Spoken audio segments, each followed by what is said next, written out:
and they thought we wouldn't notice.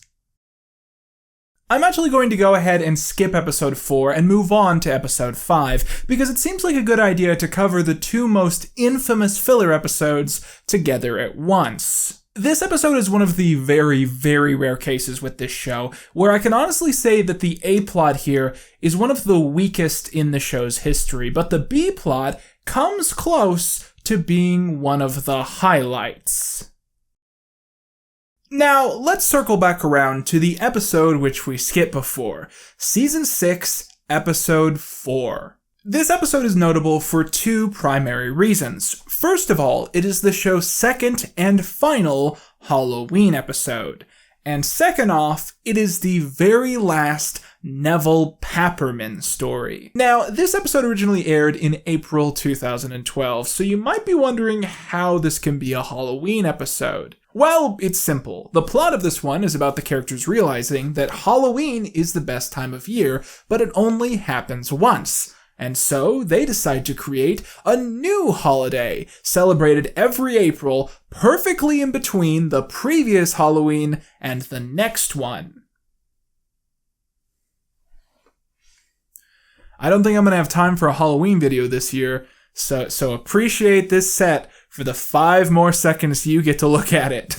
Spooky, scary skeletons, this show ruined my schedule. Okay, so we have now officially reached the midpoint of the final iCarly season. At this point, the show took a very brief 4-month hiatus, but when it returned, commercials curiously advertised the remaining episodes as the beginning of the final season of the show, which implies that these remaining episodes are actually iCarly Season 7. I don't look at it this way. I consider the rest of these episodes to be iCarly Season 6 Part 2.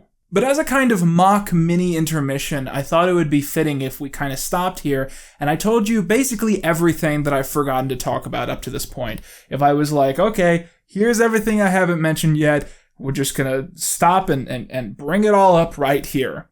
Okay, thing I forgot to mention, number 1, Socko. There's this ongoing running joke in the series where characters will constantly point out that Spencer doesn't seem to have, adult friends, and he only really hangs out with teenagers. But there are 2 main exceptions to this. The first exception is that we find out at the end of Season 4 and then again at the beginning of Season 5 that Spencer has a group of, closely knit female friends that he only meets with when Carly is at school, and he has a book club with these women, and he has a baking club with these women. And uniquely out of character for him, he's not trying to sleep with any of these women. He just enjoys meeting up with them and discussing romance novels and that kind of thing.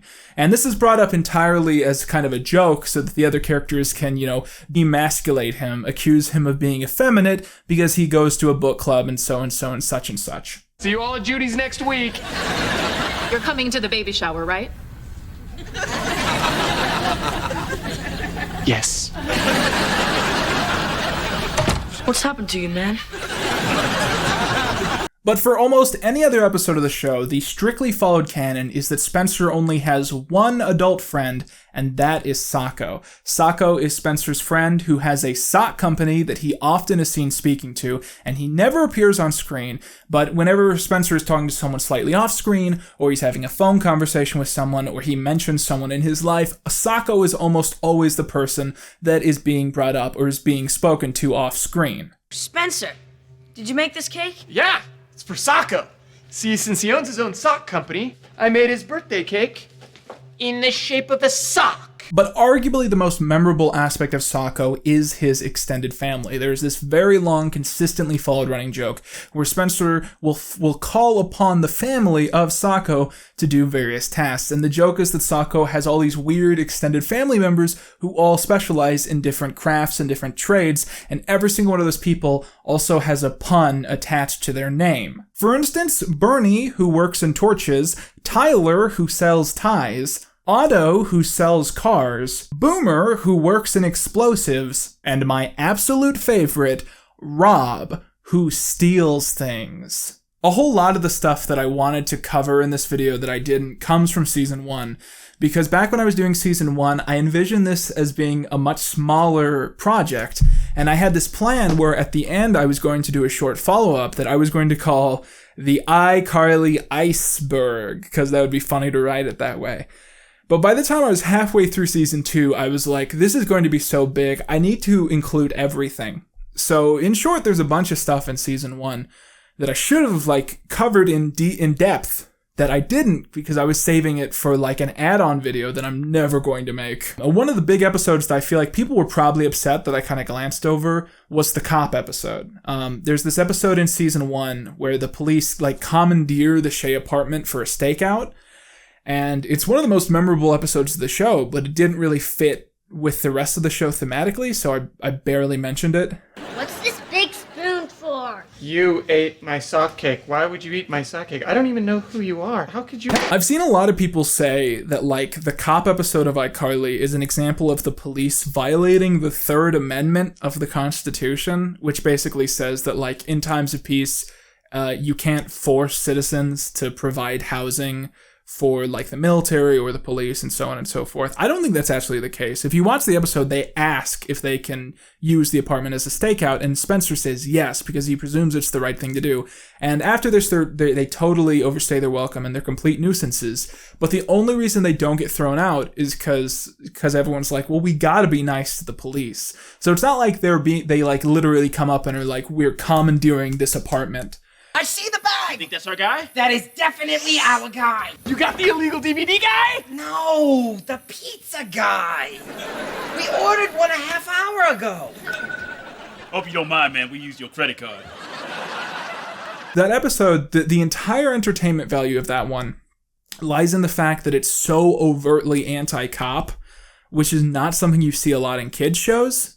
You guys, help me get rid of those annoying cops. Yeah, well, maybe you should shut your investigation down. We got a web show here. Stupid cops. Not cleaning up after themselves. Interrupting our web show. I bet we could get evidence quicker than those doofbutt cops. One claim I made at the beginning of the last video as a joke was that all of the characters have one parent where we have absolutely no idea what happened to that person, and that's kind of almost true. But as I watched the show, I did piece together a few clues. So for those of you who want to know, it has been confirmed within the show's canon that Freddy has a father. He's not a clone. Freddy has a father. And Sam has a father. She is not a clone. She has a father.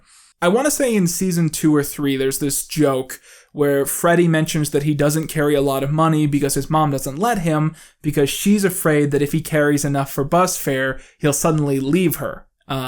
And the characters go, well, that's crazy. And Freddy goes, it's not that crazy. And the implication of that joke is that Freddy had a father, but the father hated Freddy's mother so much that he just ran away one day. But the funny thing about Freddy's father and Sam's father is that it's the exact same story. The only reason we know that these guys, both have fathers is that it's occasionally joked that their fathers hated their mom so much that they just ran away.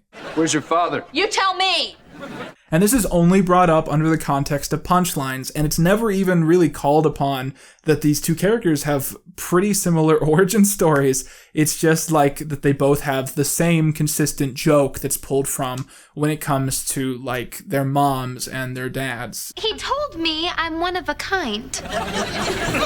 Yes, and my dad once told my mom he was coming back. So moving on. One final thing I want to mention about this show, and I really meant to joke about this in the last video, but I just forgot. The entire time that I've been working on this project, that I've been writing all these bits and recording it all, I've constantly had this sinking fear in the back of my mind that while I'm working on this project, one of these actors is going to get canceled, right? Because I've been working on this project for 9-10 months now. So it's completely realistic for me to have this long recorded written segment where I'm just praising one of these actors to the high heaven. And just when I click post, just when I hit the post button, that actor does something fucking terrible. People are going to be mad that I said this, but Gibby's always the one I worry about. Because Gibby's the one in the cast where if he got canceled, you'd be like, yeah, that makes sense. And then you'd go back to making your coffee. You wouldn't even think about it. And, people are going to be really, really upset that I said that. And they're going to be like, why Gibby? Why are you singling him out? Okay, let me explain myself here. I have an explanation.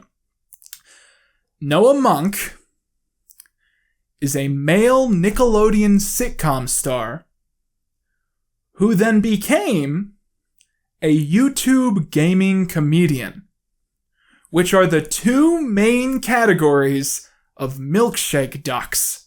Statistically, the only way he could be more likely of getting canceled is if he hosted Jeopardy for a week. And again, I'm not saying that he is canceled. I'm not saying I have evidence that he should be canceled. I'm saying it's like one of my fears that he will be canceled and I won't be able to like enjoy Gibby compilations anymore. And I feel that way about the whole cast. I don't want Jerry Trainer to get canceled. I don't want Nathan Kress to get canceled. I don't want anyone to get canceled. I want all of these actors to never do anything bad so I can continue to enjoy this show that doesn't have a creator. Okay, is there anything else? Something about iCarly that we logically should have talked about, but we haven't. Nope, I got nothing. Okay, let's continue forwards.